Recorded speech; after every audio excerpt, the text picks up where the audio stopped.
Hi అండి, నేను కొన్ని మామాయత్ ప్రొడక్ట్స్ తీసుకున్నాను. అవి అన్బాక్స్ చేయబోతున్నాను ఈ వీడియోలో.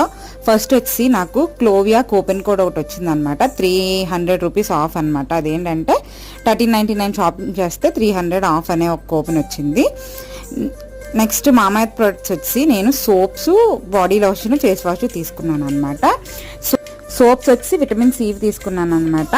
ఈ సోప్లో 3 ఇంగ్రీడియంట్స్ ఉంటాయి. అవి ఏంటంటే vitamin C, honey and moisturising lotion ఉంటుంది. విటమిన్ సి అనేది మన బాడీని క్లీన్స్ చేస్తుంది. హనీలో యాంటీసెప్టిక్ ప్రాపర్టీస్ ఉంటాయి కదండి, అవి మన స్కిన్ని ఇల్యూమినేటింగ్గా కనిపించేలా చేస్తాయి. ఇంకా మాయిశ్చరైజింగ్ లోషన్ వచ్చి మన బాడీని స్మూత్గా డ్రై అవ్వకుండా ఉండేలా చేస్తుంది అనమాట. నేను బాడీ లోషన్ కూడా విటమిన్ సిదే తీసుకున్నాను. నెక్స్ట్ నేను ఫేస్ వాష్ వచ్చి టీ ట్రీ ఆయిల్ తీసుకున్నాను అనమాట. టీ ట్రీ ఆయిల్ వచ్చి పింపుల్కి బాగా యూజ్ అవుద్ది. నేనైతే ఈ 3 తీసుకున్నాను నా స్కిన్కి తగ్గట్టుగా.